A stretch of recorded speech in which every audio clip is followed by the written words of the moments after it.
The world is still changing, so we need to keep mapping. Hi everyone, my name is Edgar and this is the capstone video for my National Geographic Educator certification. My mission is to help my students become lifelong learners and global citizens, providing them with processes, tools and techniques, inspiring them to look closely, to think wider and dream bigger, nurturing their curiosity, empathy and kindness, learning with them and from them. Creativity is my flag, education my passion, and the environment my biggest concern.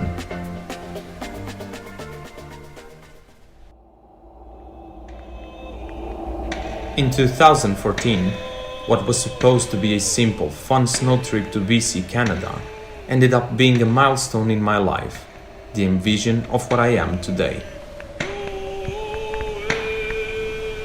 A deep-rooted chant opened the doors of my visit to the Squamish and Lilwat Cultural Center. By understanding these people's way of living and how a local-scale knowledge was synchronous and in harmony with the whole, made me think of myself and my role.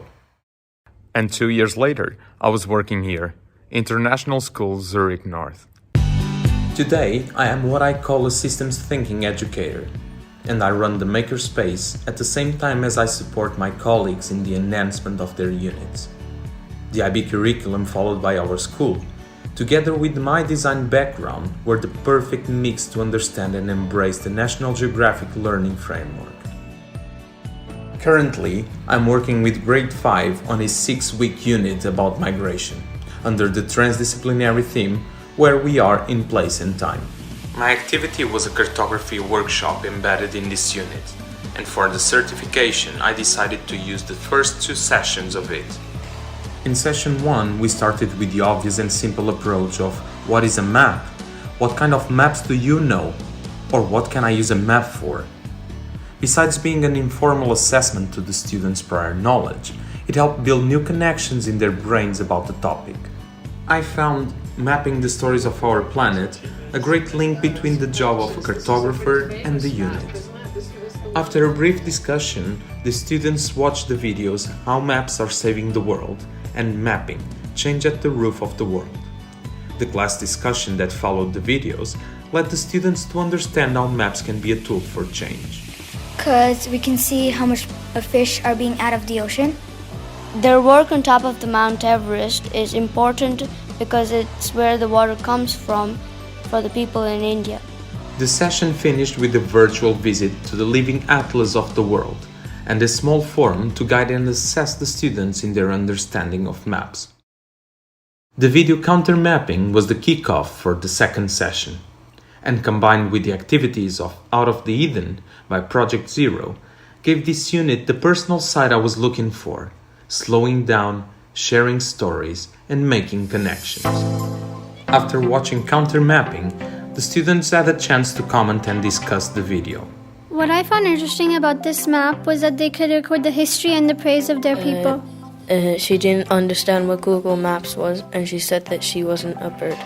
After choosing a topic to focus on, we went outside and started mapping the neighborhood.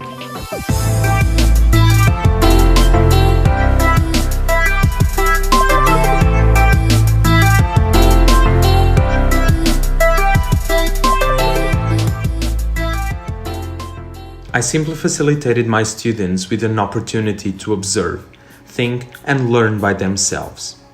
From looking at different maps of various topics to going outside and mapping at their own will, the students got an opportunity to explore the systems that are close and tangible, the interconnectedness between the natural and the human world.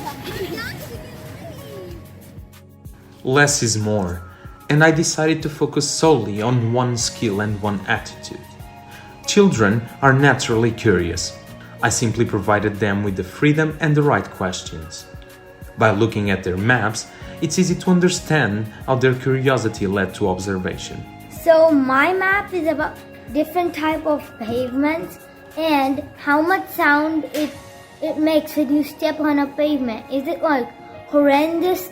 So if you want to be a bird watcher inside the forest, how much sound does it take? So when you take a step, will the bird fly away? And the unit continues. We learned about surveys, went outside to collect data, added to Google Earth, and now the students are preparing their presentations to share their findings. I like to think of myself as a bit of an adventurous, curious explorer. And this is what I want for my students, the passion to go further and learn more. Keep going. National Geographic Education keeps my creativity flowing, at the same time as it provides me with structure and reliable content to better deliver high-quality education. Being connected to a community of educators with the support of a renowned organization that is committed to exploring and protecting our planet gave me the reassurance for what I try to do every day. It is possible to teach the Squamish way of living. Thank you for watching.